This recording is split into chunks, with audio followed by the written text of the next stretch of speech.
Alors, le soir, ce matin, Parashat Pinehas, Rabbi Uda Patach ve'amar, Shamera nafshi ki chassid ani oshavdecha. Alors, David Amelech dit, il dit Hachem, regardez sur moi, veillez sur moi, protégez-moi, ki chassid ani, car je suis chassid. Shabbat, on a expliqué, on a vu la Gemara, on a expliqué. Pourquoi il disait ça? Parce que la Gemara, dans Brachot, elle dit que tout le roi, il se réveillait à 10h, 11h du matin, après qu'ils ont passé toute la nuit en train de chanter, de danser, de faire toutes sortes de choses. David Amelech allait dormir tôt, et il se réveillait à minuit, chaque soir.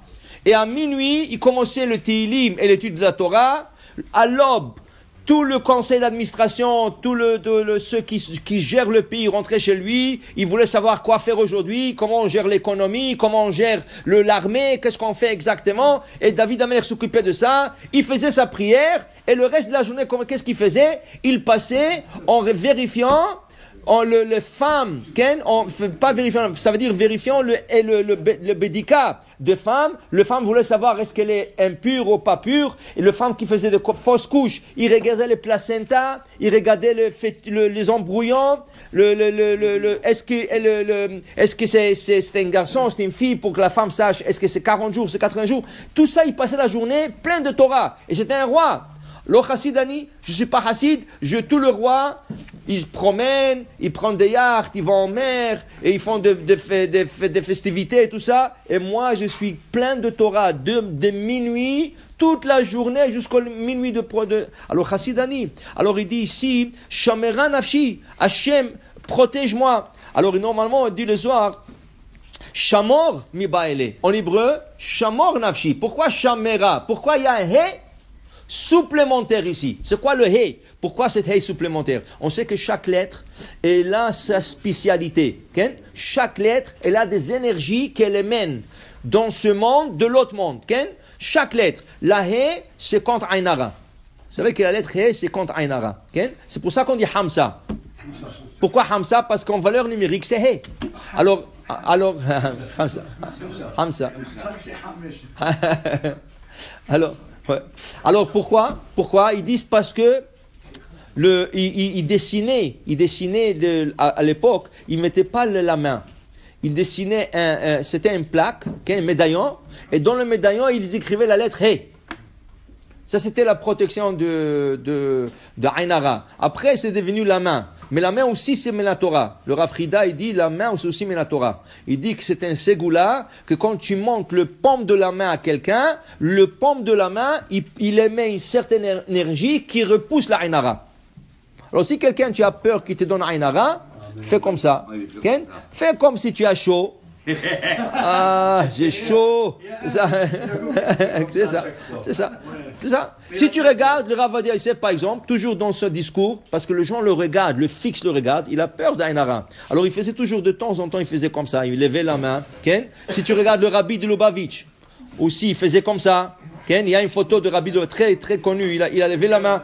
Ça c'est Hamza, parce que ça protège. Alors si tu as peur que quelqu'un te fasse Ainara, lève la main comme ça, comme si tu parles naturel. Ne fais pas comme ça offusque les gens. Insulte. Fais comme ça. Ah oui, Baruch Hashem. Tu dis Baruch Hashem. Tu comprends? Ça protège. Okay? Il y a une autre chose. Il dit que si tu attrapes le 2 pouces, tu attrapes le pouce de la main gauche avec la main droite, et tu attrapes le pouce de la main droite avec la main gauche, tu fais comme ça, et tu dis le verset, Ben Porat Yosef, Ben Porat Ale Ain, okay? La bénédiction que Jacob a donnée à Yosef, il lui a dit, tu seras toujours protégé d'Ainara, surtout ceux qui sont nés dans le mois de Hadar, il y a pas Mars, ceux qui sont Mars, ils n'ont pas Ainara sur eux. Ils sont au-delà de la Ainara. Le poisson, ceux qui sont dans le mazal de poisson. Le poisson n'a pas Ainara parce qu'ils sont toujours dans l'eau. On ne peut pas le voir. À moins que tu le pêches. Okay? Alors il dit ici, le Ainara c'est rien que le poisson. Ceux qui sont nés le Mars, ils sont protégés d'Ainara. Alors dans ce cas, et il dit ici que quelle est la force de He que David il a mis dans le Shamera. Le He, il fallait dire Shamor. Pourquoi Shamera? Il dit le He natir la ilaitachada ima il dit ici que le hé, c'est une protection. Ça protège la personne et protège l'âme.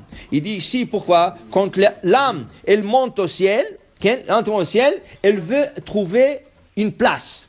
Il dit le Zohar ici, Rabbi Yehuda, il dit la pire des choses, que l'âme ne trouve pas une place, elle est comme une pierre jetée dans la rue et que les gens passent, ils donnent du coup de pied et la pierre se promène d'un côté à l'autre. Il dit, Shamera Nafshi, la haie, c'est une protection. Et il veut que la haie le protège Nafshi, son âme. Alors il a demandé à Hachem, écoutez Hachem, je suis Hassid, je suis un homme pieux, je suis un roi pieux, qui fait beaucoup de choses pour le peuple d'Israël, au moins observez et faites attention à mon âme, que quand elle monte en haut, elle ne soit pas éparpillée, elle ne soit pas rejetée comme ça, et elle se trouva sa place exactement. Alors pour vous dire, la lettre E, c'est la lettre de protection. D'ailleurs, on dit que la lettre E, c'est très important aussi pour les femmes. Une femme qui dans son prénom, il y a la lettre E, elle a plus de facilité d'avoir des enfants. Par exemple, Sarah, elle s'appelait Sarai. Elle n'avait pas d'enfants. Hachem, il fallait qu'il lui mette le hé.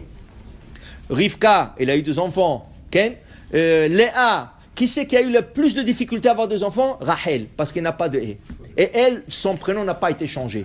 Alors il dit, c'est bien, quand tu nommes ta fille, c'est bien de toujours avoir la lettre hé.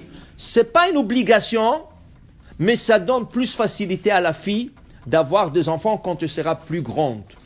Quand tu seras mère, et la voix, c'est pas une règle, mais c'est bien. C'est bien parce que la lettre E, pourquoi? Si vous regardez la lettre E, ça il faut que vous voyez la photo. Si je vous le dis, vous allez l'imaginer, vous pouvez pas le voir. Si vous regardez la lettre E, c'est comme un rêche, et dedans il y a comme un bâton courbé. Le bâton courbé, c'est le fœtus. C'est le fœtus. Okay? Et le hé, ça donne comme la matrice, le ventre. Ça, il faut le voir. Il y a une photo comme ça, je vous la montre. Il y a une photo comme ça, une hé, ça montre comme le ventre de la femme, et dedans, tu as le bébé qui est courbé dans la lettre. Alors, il dit ici, ça c'est le lettre de la grossesse. C'est ça. Et d'ailleurs, quand on dit Herayon, c'est combien de jours de grossesse? 273. Herayon, grossesse en hébreu, c'est 273. La valeur numérique du mot grossesse en hébreu, Herayon, c'est 273. Exactement comme le nombre de jours de la grossesse. Et ça commence par la lettre He. Alors pour te dire, la He, c'est une lettre très très importante. Baruch Adonai Le'olam, Amen ve Amen.